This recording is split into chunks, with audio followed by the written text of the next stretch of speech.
안녕하세요. 하나님이 원하시는 언약 백성으로 살아가는 여러분들 되시기를 축복합니다.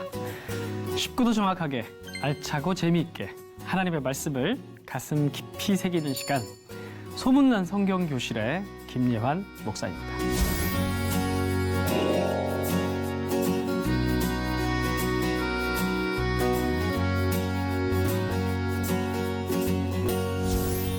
여러분, 지난 시간에 나눈 말씀 기억하시죠? 분열 왕국 마지막 이야기, 남유다가 멸망하는 이야기까지 살펴봤습니다. 오늘 나눌 내용은 포로 시대입니다. 이스라엘 백성들이 바벨론에 가서 어떻게 사는지 살펴보게 될 것입니다.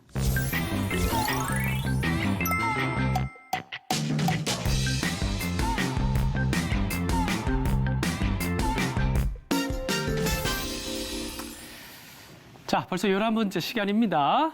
우리가 10번째 시간, 그리고 9번째 시간까지 조금 무거운 이야기를 살펴봤죠. 솔로몬이 통치를 끝내고 그 다음 왕조부터 분열이 되고 북이스라엘이 쭉 가다 멸망하고 남유다가 쭉 몇백 년 진행되다가 또 멸망을 했습니다. 그래서 다 끝났느냐? 그러니까 지난번 강의 때 말씀을 드렸듯이 끝이 아니라 그게 시작이라고 했죠. 오히려 우리가 망했을 때, 우리가 더 이상 아무것도 할 수 없을 때, 그때 하나님께서는 오히려 더 자유롭게 일하실 수가 있는 거예요. 새벽 오히려 미명 같은 그런 시간에 하나님께서 더 크게 일하신다는 것이죠. 자, 오늘은 이스라엘 백성들이 이제 포로로 사로잡혀 간 그 바벨론에서 어떻게 살아가고 또 하나님께서 어떤 일을 행하시는지 포로 시대를 살펴보도록 하겠습니다. 자, BC 586년에 예루살렘이 멸망을 했습니다. 자, 멸망을 한 이유, 정확하게 여러분들 아셔야 됩니다. 멸망을 한 이유는 뭐냐 하면 시내산 언약을 근거로 해서 그들이 시내산 언약을 어겼기 때문입니다. 그래서 북이스라엘도 마찬가지고 남유다도 마찬가지고 시내산 언약에 따라서 하나님께서 그들에게 그 시내산 언약 약속에 대한 그 벌을, 책임을 물으셨던 것이죠. 자, 그런데 북이스라엘은 돌아오지 못했는데 남유다는 어떻게 됐어요? 남유다는 돌아왔죠. 그럼 북왕국과 남왕국은 도대체 무슨 차이가 있는 것인가? 북왕국은 돌아오지 못했는데 왜 남왕국은 돌아올 수 있었는가? 바로 여기에 다윗이 있습니다. 다윗의 언약이 있죠. 하나님께서 사무엘 하서를 보면 다윗에게 무슨 언약을 맺었습니까? 너의 왕권을, 너의 왕조를 영원히 통치할 수 있도록 내가 지켜주겠다. 내가 그걸 무조건적 언약으로 내가 약속을 해주겠다. 그렇게 하니까 약속을 해주셨어요. 그러니까 예루살렘을 멸망을 해도 무엇은 사라지지 않는 겁니까? 언약. 다윗의 언약은 사라지지 않는 거예요. 그러니까 이 얘기가 반드시 어떤 방향으로 흘러가야 되냐면 역사 속에서 다윗의 자손이 이 사로잡혀간 사람들을 이끌고 돌아와야 하나님의 약속이 여전히 유지가 되는 거예요. 다른 말로 하면 그래야 하나님의 살아계심을 우리가 역사 속에서 볼 수 있는 것입니다. 그럼 과연 그런 일이 일어났을까? 과연 하나님은 정말 역사 속에서 이스라엘 백성들을 이미 다 끝났는데 예루살렘 파괴되고 사마리아 파괴되고 다 파괴되고 다 이제 불타버렸고 황폐해진 상태가 돼버렸는데 나라도 없어졌어요. 그런 상태에서 과연 하나님께서는 그 역사 속에 일하셔가지고 이스라엘 백성들을 돌아오게 할 수 있었을까? 우리는 그걸 바벨론 포로기 이야기를 통해서 우리는 살펴볼 수 있어야 할 것입니다. 자, 지금 원래 고대군동 역사, 제국 역사가 5개의 제국이 흥망성쇠를 반복합니다. 아시리아, 바벨로니아, 페르시아, 헬라, 로마, 이렇게 5개의 제국이 이어지는데 먼저 아시리아, 북이스라엘을 멸망시켰던 나라, 두 번째 이제 바벨로니아 제국을 중심으로 해서 이 포로기의 역사를 살펴보도록 하겠습니다. 자, 이 그림은 그때 당시 바벨로니아에 대한 묘사를 여러 역사학자들이 얘기를 했는데 그걸 본따서 그려놓은 그림이 복원도예요. 자, 여기 이렇게 유프라테스 강이 흐르고 있습니다. 강이 쫙 흐르고 있고 헤로도토스의 말에 의하면 바벨론 도심은 넓은 평원, 끝도 없이 펼쳐진 수십 킬로 펼쳐진 넓은 평원 위에 세워진 제국 도시였다, 이렇게 얘기를 합니다. 자, 그런데 여기 들어간 문이 있어요. 이 문을 뜯어가지고 오늘날 저기 유럽 사람들이 가지고 가서 박물관에 전시를 해놨어요. 그래서 여러분들이 가면 이 이슈타르 문이라고 볼 수가 있습니다. 이게 정문이에요. 포로를 데리고 오면 이 문을 통과를 해서 이제 들어가는 것이죠. 그리고 여기 신전이 있습니다. 이 신전은 바벨론이야 세워졌으니까 바벨탑이겠죠. 지구라트라고도 하는데 이 바벨탑은 헤로도토스에 의하면 98m 높이였다고 합니다. 오늘날로 거의 30층 높이죠. 이 어마어마한 건물을 과연 지을 수 있었을까?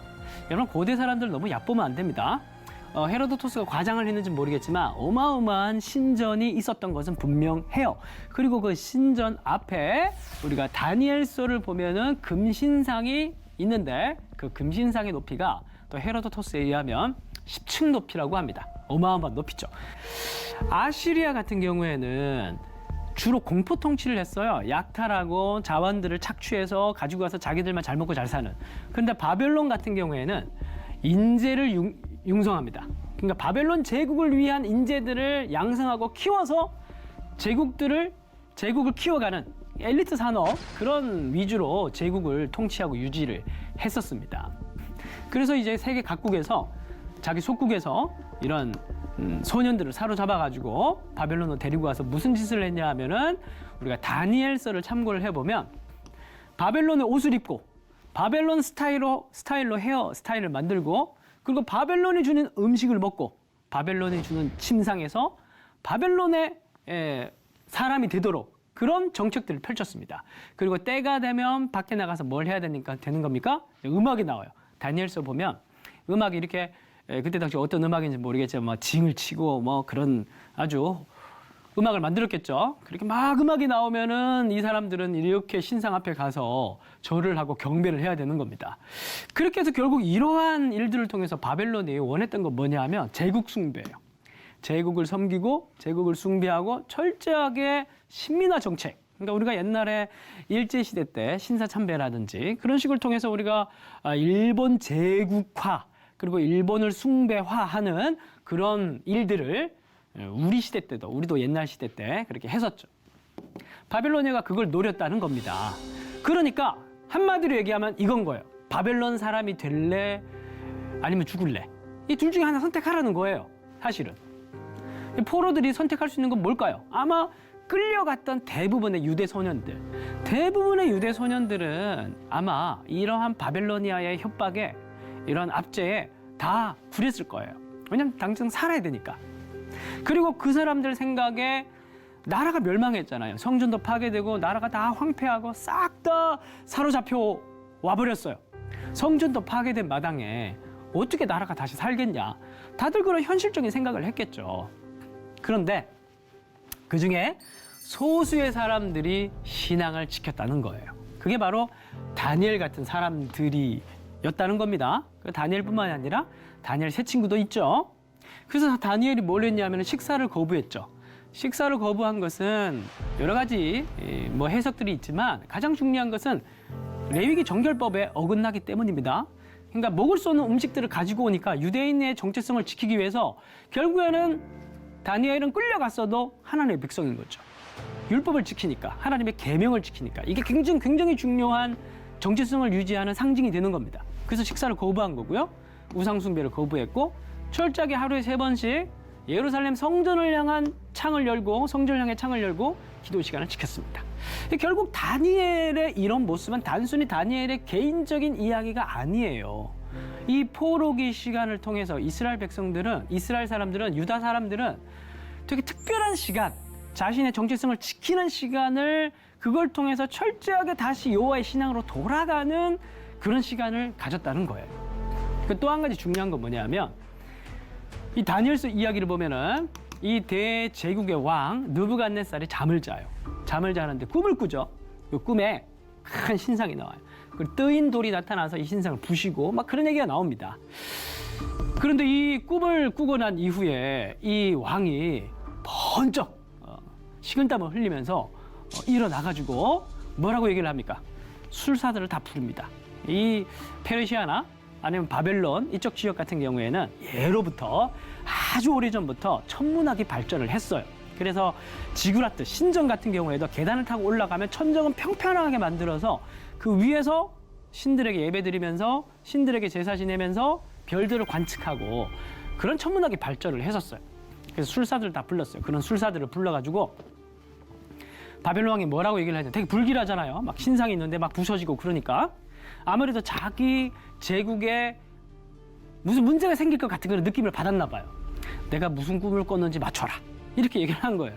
그러니까 이 술사들이 아니 임금님 지금까지 그런 요구를 한 왕은 없었다. 꿈을 얘기해라. 우리가 맞추겠다. 우리가 해몽해 주겠다. 그러니까 이 느부갓네살이 뭐라고 얘기를 하냐면 너희들 다 가짜구나. 그 사람들을 불러서 다 죽여라 이렇게 된 거예요. 꿈을 맞추지 못하면 다 죽여라. 내가 꿈을 얘기하지 않고 너희는 꿈부터 맞춰라. 이런 억지를 부리기 시작한 겁니다. 그래서 막 군사들이 그때 당시에 바벨론 술사들을 죽이려고 막 찾았는데 근데 그때 당시에 다니엘이 그 술사들 무리 속에 있었죠. 그래서 다니엘도 죽이려고 이제 군사들이 찾으니까 아유 왕이 왜 이렇게 급하냐. 나를 왕 앞에 데려가 달라. 그래 데려가서 다니엘이 이 꿈을 다 맞추고 또 해몽을 하는 이야기가 나옵니다. 결국 이 이야기에서 강조하고자 하는 건 뭐냐 하면 이 제국은 아무것도 아니라는 걸. 아무리 제국이 크고 아무리 대제국의 왕이라고 할지라도 뭘 몰라요. 미래를 모르는 거예요. 다니엘이 꿈을 맞추니까 느부갓네살이 하나님을 찬양합니다. 그리고 그 다음에도 여러 가지 일이 있어요. 그 일을 통해서 느부갓네살이 하나님은 온 세계의 왕이시라는 걸 고백하게 만들어요. 결국 이 포로기를 통해서 이스라엘 백성들이 그냥 가나안 땅에 있을 때는 하나님은 광야의 신이고 민족 신이고 그 정도 차원으로만 바알 정도랑 비교할 수 있는 비교급으로 여길 수 있는 그런 신들로 이해를 했는데 망하고 먼 제국에 와보니까 바벨론 제국의 왕도 누가 세우는 거예요? 하나님이 세운다는 것을 이스라엘 백성들이 알게 된 거예요. 그래서 다니엘이 뭐라고 고백을 하냐면 하나님은 때와 계절을 바꾸시는 분이시다. 이렇게 고백을 해요. 계절은 우리나라 잘 바뀌죠. 봄, 여름, 가을, 겨울 이렇게 바뀝니다. 근데 봄, 여름, 가을, 겨울이 바뀌는데 이 세상에 아무리 지혜로운 사람, 힘 있는 사람, 돈 많은 사람이라도 계절을 바꾸는데 도와준 사람이 있습니까? 아무 도와준 사람 없어요. 그런데 계절은 바뀌죠. 하나님은 때를 만드시는 분이시고 하나님은 계절을 만드시는 분이시고 오늘도 하나님은 별을 만드시는 분이시고 그 별을 세시는 분이 하나님이라는 것을 이스라엘 백성들은 이 포로 기간을 통해서 배우게 된 거예요. 굉장히 귀중한 시간이죠.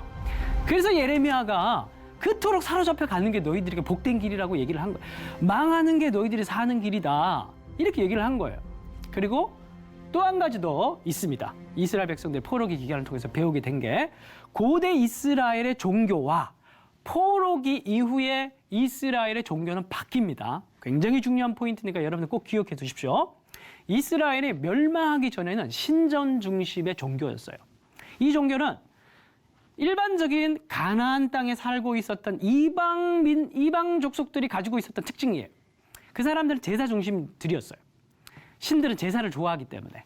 그런데 하나님께서 예언자를 통해서 반복해서 얘기를 하는 게 뭐냐 하면 내가 재물들의 기름에 내가 배가 불렀다. 더 이상 너희들은 재물 가지고 오지 마라.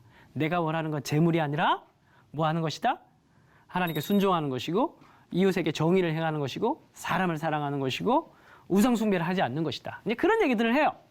중요한 건 뭐냐 하면은 이스라엘 백성들은 그 전까지 신전 중심의 신앙생활을 하면서 한 번도 율법을 본 적도 없고 성경을 공부한 적이 없다라는 거예요.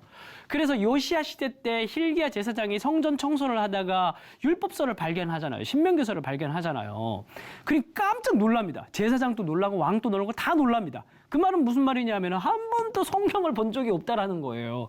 이스라엘 역사에서, 고대 이스라엘 역사에서. 그러니까 망했죠. 그래서 결국 하나님께서는 이 신전을 부셔버리는 거예요. 신전은 말씀이 없으면, 율법이 없으면 신전이 무의미해요.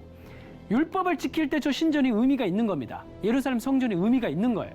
그러니까 하나님께서 이 성전을 부셔버린 거예요. 그러니까 이 시대에 시작된 운동이 경건주의 운동이라고 합니다. 그러니까 이때 남유다 사람들이 바벨론으로 사로잡혀 갔으니 밖에 사람들이, 외부인들이 이 사람들을 뭐라고 부르기 시작했냐면 유대인이라고 부르기 시작했어요.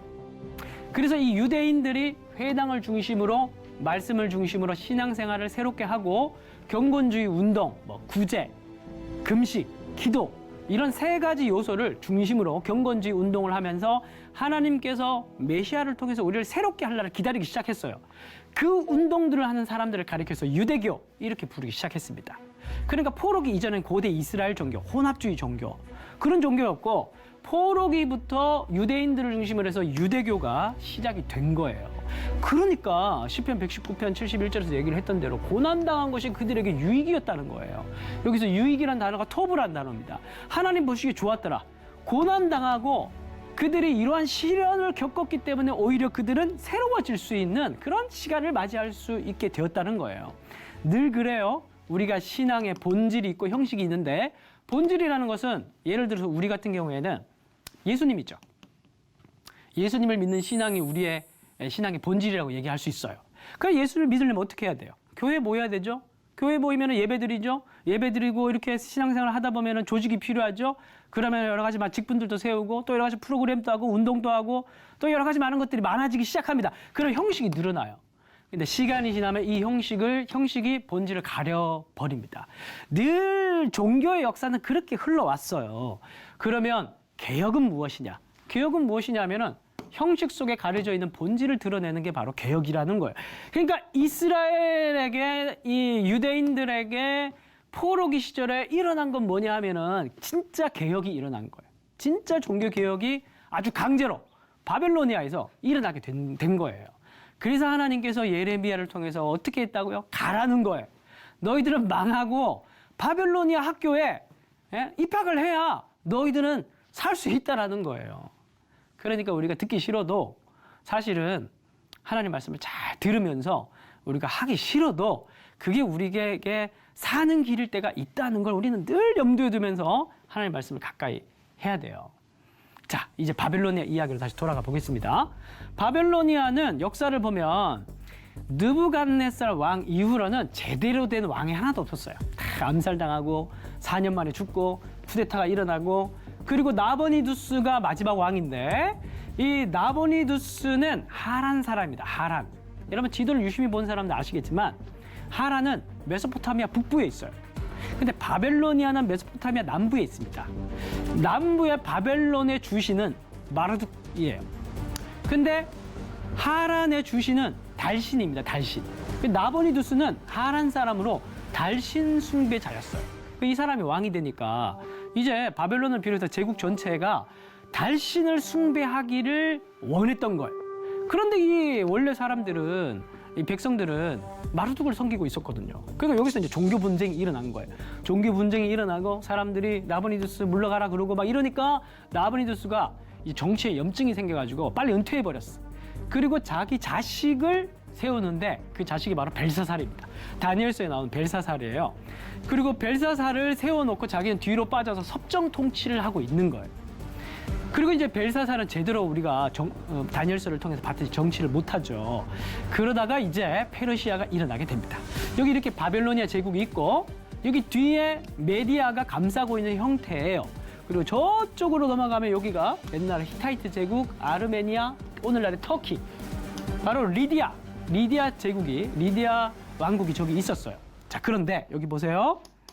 페르시아가 메디아의 속국이었습니다. 작은 도시국가였는데 여기에 고레스라는 아주 명장이 대단한 왕이 일어납니다. 아주 대단한 왕이에요. 고레스가 일어나서 세계사적 이름으로는 키루스 2세인데 고레스가 일어나서 메디아로부터 독립을 할 뿐만 아니라 메디아를 집어삼킵니다. 메디아를 집어삼키고 이쪽 메디아 전체를 페르시아 땅으로 만듭니다. 뿐만이 아니라 쭉 넘어가서 리디아까지 546년에 자기 땅으로 만듭니다. 자, 근데 여기서 중요한 건 뭐냐면 저기 리디아 지역은 그리스 사람들이 또 많이 사는 곳이었어요. 그러니까 리디아를 정복하고 난 이후에 키루스가 그리스 철학의 영향을 받습니다. 그리스 철학 같은 경우는 인간의 자유라든지 아니면 인간의 이성 이런 것들을 되게 중요하게 생각하는 철학을 가지고 있잖아요. 그런 영향을 키루스가 받으면서 제국을 통치하는 스타일이 바뀌어요. 그러니까 이전까지 아시리아 같은 경우에는 공포 통치, 바벨로니아 같은 경우에 엘리트 통치, 사람들 다 잡아가지고 제국을 위해서 봉사하게 만들었죠. 그런데 키루스 2세는 인간의 이성과 인간의 자유를 존중하는 쪽으로 바뀌게 돼요. 그리고 이 상태에서 이제 고레스가 마지막으로 바벨로니아로 진격을 해요. 그래서 오피스 전투에서 539년에 일어났던 오피스 전투에서 고레스가 승리를 하게 됩니다. 그리고 고레스는 늘 침략을 할 때마다 사람들이 문을 열어주면 약탈도 하지 않고 그들 인정을 해줘요. 그래, 알았다. 너희들 인정해 줄 테니까 세금 잘 내고 내가 너희들 죽이지 않을게. 너희들에게 자유를 줄게. 그러니까 관용 정책을 펼칩니다.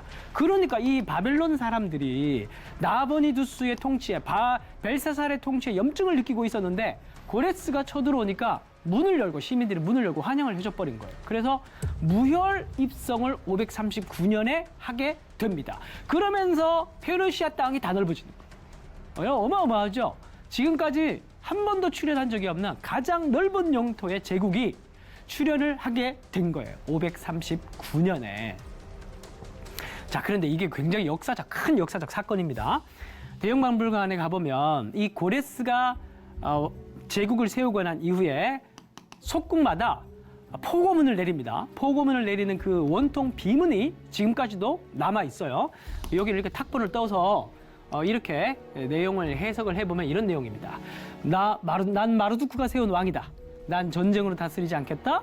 각 나라들의 전통과 종교를 존중하겠다. 압제와 차별을 반대한다. 나는 평화를 바란다. 제국에 소속될지 말지 결정권을 주겠다. 고향으로 돌아가 신전을 지어라. 자유의 포고문을 내린 거예요.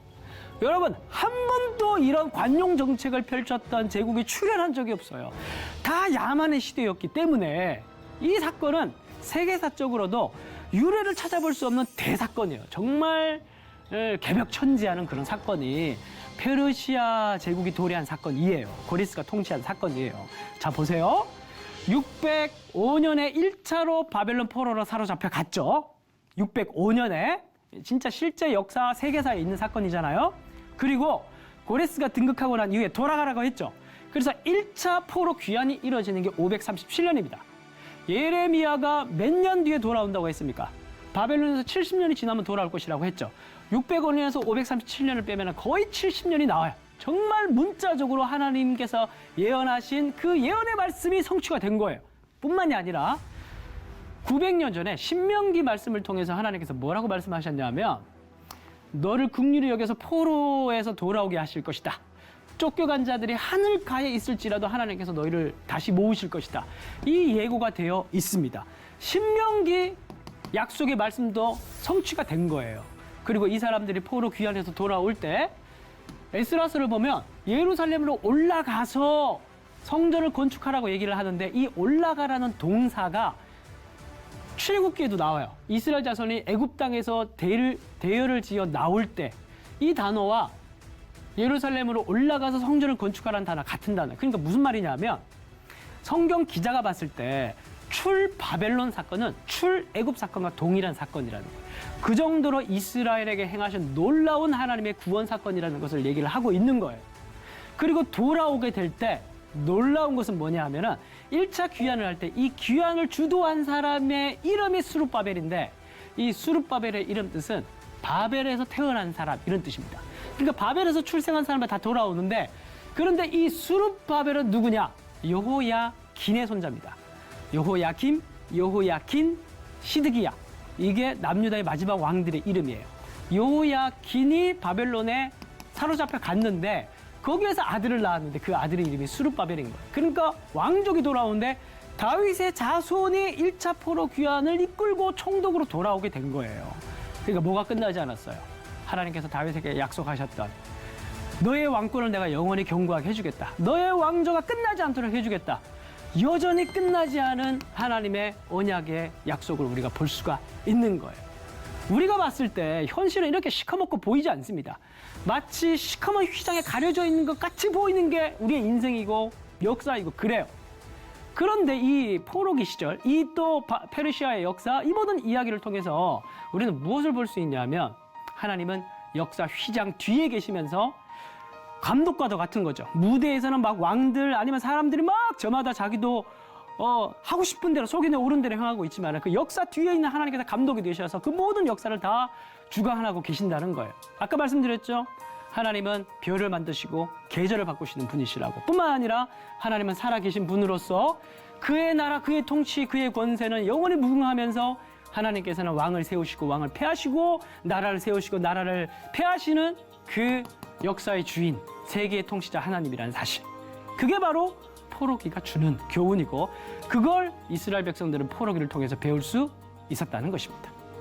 오늘 강의는 여기까지 하도록 하겠습니다.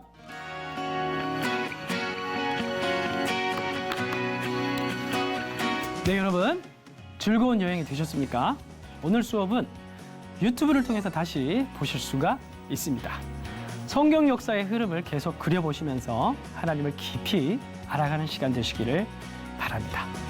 다음 시간은 이제 이 살펴봤던 포로기를 이어서 귀한 시대를 살펴보도록 하겠습니다.